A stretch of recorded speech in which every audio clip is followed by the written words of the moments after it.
শেখ হাসিনার এই ফেরার ঘোষণা জুলাই যখন চলছে তখন এটিকে কি আপনি সুনির্দিষ্টভাবে জানতে চাই, এটিকে কি শুধুমাত্র এক ধরনের রাজনৈতিক ঘোষণা বা প্রাসঙ্গিক হওয়ার চেষ্টা মনে করেন, নাকি অনেকে বলেন এটা এক ধরনের স্ট্যান্ডবাজি এবং তিনি আসলে ফেরার কোনো ইচ্ছা নেই?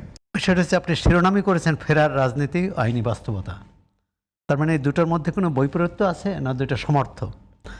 ফেরার রাজনীতি মানে তো হচ্ছে এক ধরনের কৌশল, নীতি, আদর্শ, দৃষ্টিভঙ্গি। এখন সাবেক প্রধানমন্ত্রী শেখ হাসিনা দেশে ফেরার কথা বলেছেন, কিন্তু তিনি কিন্তু এবারই প্রথম স্পষ্ট করে বললেন তিনি আত্মসমর্পণ করবেন, দেশে ফিরে তিনি আদালতে আত্মসমর্পণ করবেন। আর সেটি করা যাবে কি যাবে না সে আইনি বিতর্কে আমি যাচ্ছি না। এর আগে তো এখানকারই বাংলাদেশের সরকার, রাজনৈতিক দল সবাই বলছে তাকে ফিরে এনে দণ্ড কার্যকর করা হোক।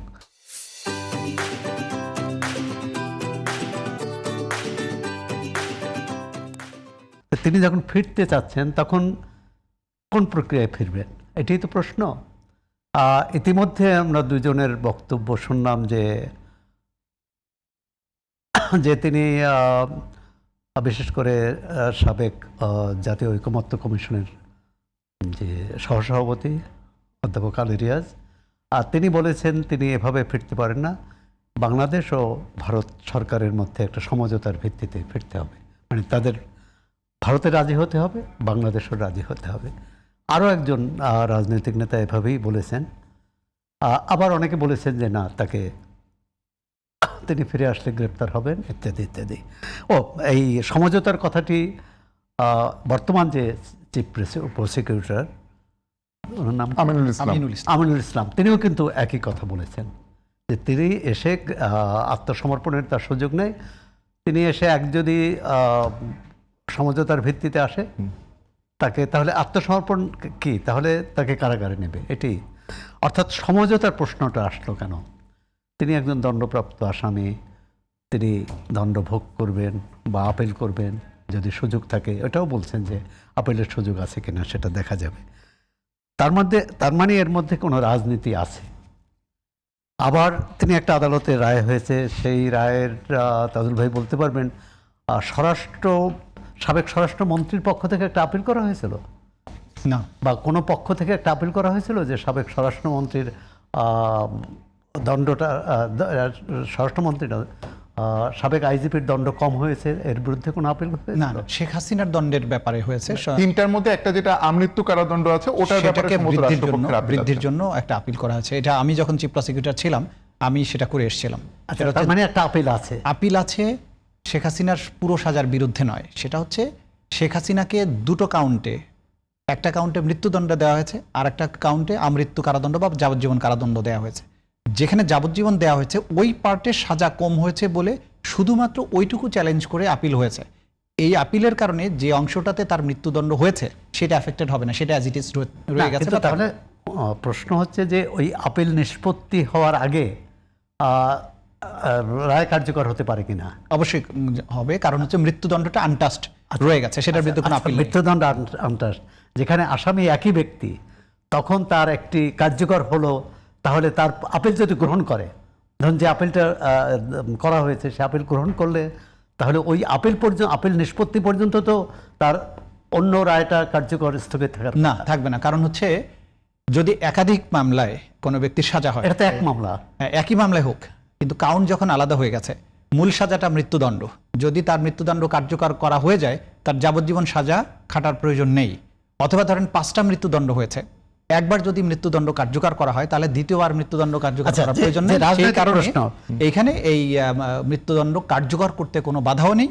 আর মৃত্যুদণ্ড কার্যকর হওয়ার কারণে অন্য একটা আপিল পেন্ডিং আছে বলে মৃত্যুদণ্ড সাজা কার্যকর হবে না, এরকম কোনো ব্যাপার। আচ্ছা, তাজুল ভাই যেটা বললেন যে আমি ওইখানেই আসছি, যে এর ভিতর রাজনীতিটা কি, তাহলে তাকে ফেরত আসতে হবে বা ফেরত আনতে হবে। এখন ফেরত আনার দায়িত্বটা কিন্তু সরকারের। সরকার সেখানে কতটা সক্রিয়, ভারত সরকার তাকে ফেরত দিতে রাজি কিনা, কারণ তিনি ভারত সরকারের হেফাজতে আছেন বলে বলা হয়। দ্বিতীয় হচ্ছে তিনি কিভাবে গেলেন, যেটা বলা হয়, আপনিও বলেছেন পালিয়ে গেছেন, পালিয়ে যায় তো আমরা জানি যে সব কিছুর মানে সবাইকে সবার অজ্ঞাতে একজন লোক পালিয়ে চলে গেলেন, কিন্তু তাকে তো বাংলাদেশের সশস্ত্র বাহিনীর যে বিমানে করে সশস্ত্র বাহিনীর বিমান বাহিনীর বিমানে করে তুলে দেওয়া হয়েছে। এখন তুলে দেওয়া এবং পালানো এই দুটার মধ্যে কোনো পার্থক্য আছে কিনা তাজুল ভাই আইনজ্ঞ তিনি বলতে পারবেন। আর কথা হচ্ছে যে এটা নিয়ে এখানকার রাজনীতির মধ্যে একটা উত্তেজনা লক্ষ্য করা যাচ্ছে। সেই উত্তেজনাটা কিন্তু যদি সাবেক প্রধানমন্ত্রী বা তার দল চেয়ে থাকে যে এখানে রাজনীতি তার ফেরা নিয়ে এরা উত্তেজনা চলুক একে অপরকে, এমনকি জামাত ইসলামের সেক্রেটারি জেনারেল বলেছেন এর ভেতরের একটা অংশ এই ষড়যন্ত্র, মানে তার এই বিষয়টাকে ষড়যন্ত্র হিসেবে দেখা হচ্ছে। তার ফিরে আসাটাকে, তাহলে তার ফিরে এসে তিনি দণ্ড ভোগ করবেন তার চেয়ে কিন্তু তার রাজনৈতিক বিষয়টাকে আগে আনা হয়েছে, যে তিনি মানে এর ভিতরে অন্য কোনো এই তার ঘোষণার ভিতরে অন্য কোনো উদ্দেশ্য খোঁজা হচ্ছে। এবং একটা তো ঠিক যে এটা নিয়ে সরকার এবং সরকারি দল বিএনপি এবং জামাত ইসলামের মধ্যে এক ধরনের চাপানুতর চলছে। তো সেটা সমাধান কি হবে? দ্বিতীয় হচ্ছে যে আনার ব্যাপারে সরকারের পক্ষ থেকে কি, এবং এনসিপির নেতা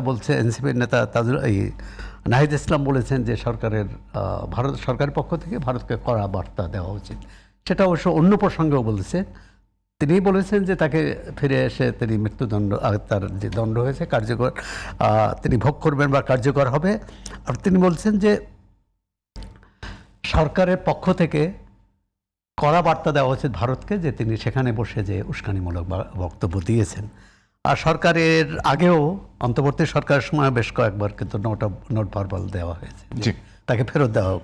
ভারত সরকারের পক্ষ থেকে কোনো উত্তর দেওয়া হয়নি। সব মিলে মানে দেশীয় এবং আন্তর্জাতিক রাজনীতির একটা পার্ট, দেশীয় আঞ্চলিক দ্বিপাক্ষিক একটা রাজনীতির তো এটা গন্ধ